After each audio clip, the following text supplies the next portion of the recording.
আপনাদেরকে আমি আবারও বিনীতভাবে অনুরোধ জানাচ্ছি, যত দ্রুত সম্ভব আপনারা এটার সুরাহা করুন। শপথ ছাড়াই নগর ভবনে মেয়রের ভূমিকা ইশরাক, বাড়ছে উত্তেজনা। ঢাকা দক্ষিণ সিটি কর্পোরেশনের সৃষ্টি হয়েছে নজিরবিহীন অচলাবস্থা। শপথ না নিয়েই নিজেকে মেয়র ঘোষণা করে নগর ভবনের নিয়ন্ত্রণ নিচ্ছেন বিএনপি নেতা ইশরাক হোসেন।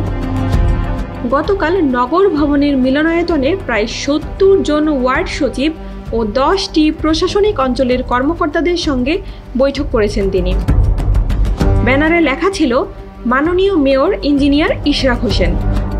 ইশরাক প্রতিটি ওয়ার্ডে বিএনপিপন্থী ৫ সদস্যের কমিটি গঠনের নির্দেশ দেন এবং নাগরিক সেবা এই কমিটির মাধ্যমে পরিচালনার কথা বলেন।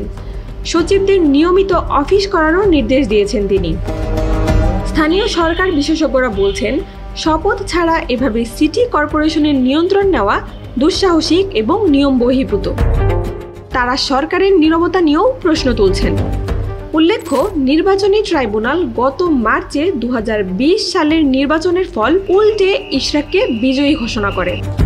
এরপর এপ্রিলের শেষে ইসির গেজেটও প্রকাশিত হয়।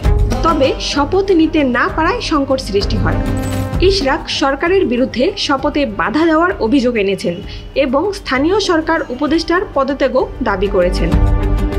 নগর ভবনের কর্মকর্তারা কাজে যোগ দিতে পারছেন না। চলমান অচলাবস্থায় ক্ষতিগ্রস্ত হচ্ছে নাগরিক সেবা। বিশ্লেষকরা বলছেন, আইন অনুযায়ী দ্রুত সমাধান না হলে রাজপথে সংঘর্ষের আশঙ্কাও উড়িয়ে দেওয়া যাচ্ছে না। ঢাকাবাসী এখন তাকিয়ে আছে সরকার, নির্বাচন কমিশন ও আদালতের দিকেই। এই জটিল রাজনৈতিক সংকটের শান্তিপূর্ণ সমাধান হবে তো?